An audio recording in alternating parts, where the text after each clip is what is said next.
আমার প্রিয় ও স্নেহের 2026 সালের নতুন বছরে ক্লাস 6-এর ছাত্রছাত্রী বন্ধুরা, আশা করি তোমার সবাই ভালো আছো। আজ আমরা যে বিষয়টি নিয়ে আলোচনা করব ক্লাস 6-এর সেকেন্ড ইউনিট টেস্ট অর্থাৎ দ্বিতীয় পর্যায়ক্রমিক মূল্যায়নের ভূগোলের প্রশ্নপত্র নিয়ে। দেখো, সরাসরি সিনেমা ক্লাস 6-এর ভূগোলের প্রশ্নপত্র দেখতে পাচ্ছ। ফুল মার্কস তোমাদের রয়েছে 50, সময় তোমাদের রয়েছে 1 ঘন্টা 30 মিনিট। একে থেকে সঠিক উত্তর নির্বাচন করো যে কোনো 10টি প্রশ্নের মান 1 করে 1 × 10 = 10। পৃথিবীর বৃহত্তম নদী হলো আমাজন। আন্টার্কটিকার সর্বোচ্চ শৃঙ্গ হলো ভিনসন ম্যাসিভ। বায়ুর গতি নির্ণয়কারী যন্ত্র হচ্ছে অ্যানিমোমিটার। ভারতের সর্বাধিক বৃষ্টিপাতযুক্ত উপকূল হচ্ছে মালাবার। লাল মাটিতে বেশি পরিমাণে থাকে লোহা। ভারতে প্রায় স্বাভাবিক উদ্ভিদের সংখ্যা হচ্ছে 5000। ম্যালেরিয়া রোগের ওষুধ কুইনাইন তৈরি হয় সিঙ্কোনা থেকে। ভারতে অরণ্য সংরক্ষণ আইন চালু হয় 1980 খ্রিস্টাব্দে। বেতার তরঙ্গ বায়ুমণ্ডলের যে স্তর থেকে প্রতিত তা হলো থার্মোস্ফিয়ার। পৃথিবীর দীর্ঘতম হিমবাহ হচ্ছে ল্যাম্বার্ট। বায়ুর আর্দ্রতা মাপা হয় যে যন্ত্রের সাহায্যে, তার নাম হচ্ছে ব্যারোমিটার। পৃথিবীর সর্বাধিক বৃষ্টিবহুল অঞ্চল হলো মৌসিনরাম। দুয়ে দাগে একটি বাক্য উত্তর যে কোনো 5টি। বায়ুমণ্ডলের কোন স্তরে জেট বিমান যাতায়াত করে? ট্রোপোস্ফিয়ার। আন্টার্কটিকার একমাত্র বাসিন্দা কোন পাখি? পেঙ্গুইন। অত্যাধিক শুষ্ক উষ্ণ বায়ু কী নামে পরিচিত? লু। ভারতের কোন রাজ্যে প্রচুর বৃষ্টি হয়? মেঘালয়। বিশ্ব অরণ্য দিবস কবে পালিত হয়? 21শে মার্চ। ভারতের গুজরাট রাজ্যের কোন অরণ্যে সিংহের জন্য বিখ্যাত? গির।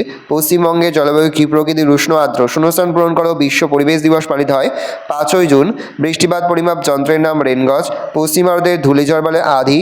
পৃথিবীর প্রথম জাতীয় উদ্যান হচ্ছে ইয়েলোস্টোন ন্যাশনাল পার্ক। ভারতের মোট 10টি জাতীয় উদ্যান আছে 75টি। বিশ্বের বৃহত্তম উষ্ণ মরুভূমির নাম সাহারা। সমুদ্র উপকূল লবণাক্ত জলভূমিতে ড্যাশ উদ্ভিদ জন্মায়? ম্যানগ্রোভ।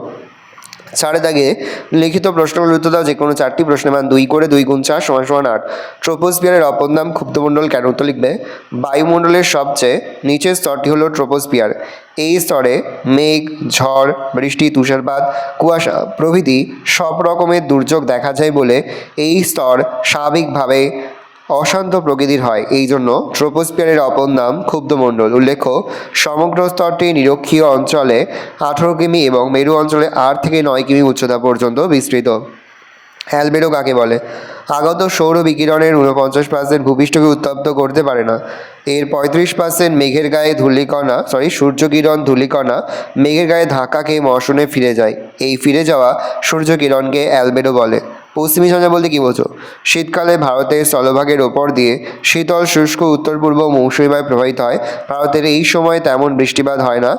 এই সময় মাঝে মধ্যে কয়েকদিন একটানা আকাশ মেঘলা থাকে ও অল্প বৃষ্টিপাত হয়। এই প্রকার আবহাওয়াকে পশ্চিমী ঝঞ্ঝা বলে। হিউমাস কাকে বলে? বিভিন্ন উদ্ভিদ ও প্রাণীর দেহাবশেষ মাটির ওপরের স্তরে সঞ্চিত হয়ে বিভিন্ন সূক্ষ্ম জীবাণু দ্বারা বিয়োজিত হয়ে এক ধরনের কালো রঙের মাটি সৃষ্টি করে। কি হিউমাস বলে। এই মাটি খুব উর্বর হয়। অভয়ারণ্য কাকে বলে? অভয়ারণ্য বলতে সেই সব সংরক্ষিত বনভূমিকে বোঝায় যেখানে কিছু বিশেষ ধরনের লুপ্তপ্রায় উদ্ভিদ ও প্রাণী বসবাস করে এবং সেই সমস্ত প্রজাতির সুরক্ষা উন্নয়নের দিকে লক্ষ্য রাখা হয়। যেমন উত্তরবঙ্গের গরুমারা অভয়ারণ্য, জলদাপাড়া অভয়ারণ্য। লু কাকে বলে? গরমকালে উত্তরপ্রদেশ, বিহার ও উত্তর ভারতের কিছু অংশে দিনের বেলায় অত্যাধিক শুষ্ক ও উষ্ণ বায়ু প্রবাহিত হয়, তাকে লু বলে। জাতীয় উদ্যান কাকে বলে? পরিযায়ী পাখি কাদের বলে?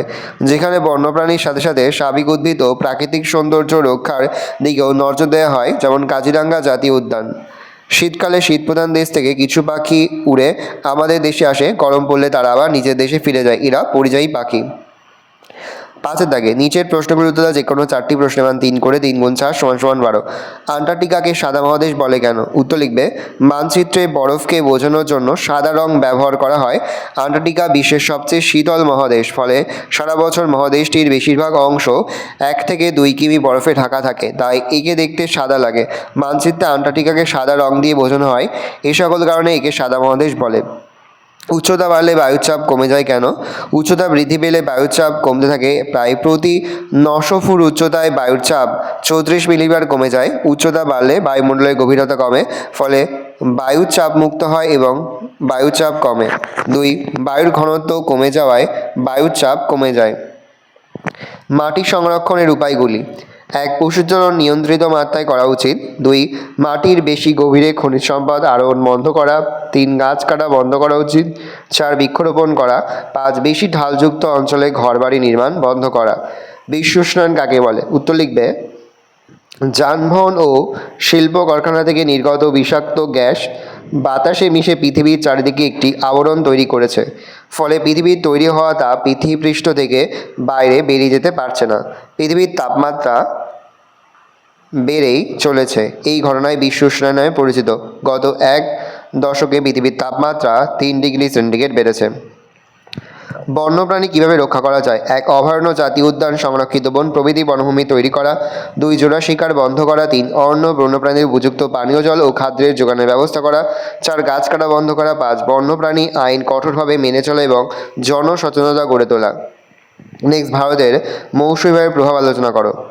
মৌসুমী বায়ুর আগমনের সময়ে বা মৌসুমী বায়ুর সময়ে আগে বা পরে আসার উপর ফসল উৎপাদন নির্ভর করে। প্রত্যেক বছর বৃষ্টি একই পরিমাণে হয় না। মৌসুমী বৃষ্টি ভালো হলে কৃষকরা লাভবান হন, আর বৃষ্টিপাত কম হলে কৃষকরা ক্ষতিগ্রস্ত হন। মৌসুমী বৃষ্টির সাথে ভারতের নানা রাজ্যের নবান্ন, ওনাম, বিহু এই ধরনের নানা উৎসব পালিত হয়। তবে অতিরিক্ত বৃষ্টির ফলে ভারতের বিভিন্ন রাজ্য যেমন বিশেষত অসম, পশ্চিমবঙ্গ, বিহার বন্যা দেখা দেয়। তেমনই কম বৃষ্টিপাত কখনো কখনো দাক্ষিণাত্যের বিভিন্ন রাজ্যে, রাজস্থান ও গুজরাটের বিভিন্ন স্থানে খরার সৃষ্টি করে। 6 দাগে নিচের প্রশ্নগুলি দ্বারা যে কোনো দুটি প্রশ্নের মান 5 করে 5 গুণ 2 = 10। প্রথম, চিত্রসহ শৈলক্ষে বৃষ্টিপাত আলোচনা করো। দেখে নাও, আস্তে স্ক্রল ডাউন করছি। এই চিত্রটার মধ্যে আঁকতে হবে। নেক্সট কোশ্চেন হচ্ছে বায়ুমণ্ডলের স্তরবিন্যাস সংক্ষেপে আলোচনা করো, বা বায়ুমণ্ডলের স্তরবিন্যাসের সংক্ষিপ্ত পরিচয় দাও। দেখে নাও, ট্রোপোস্ফিয়ার, স্ট্র্যাটোস্ফিয়ার, মেসোস্ফিয়ার, থার্মোস্ফিয়ার আর এক্সোস্ফিয়ার। তারপর হচ্ছে পশ্চিমবঙ্গের সুন্দরবনের লবণাক্ত মাটিতে ম্যানগ্রোভ উদ্ভিদ ভালো হয় কেন? দেখে নাও, শিলা থেকে কীভাবে মাটির সৃষ্টি হয়, এটা ভালো করে পড়বে। জলচক্র আলোচনা করো। দেখে নাও।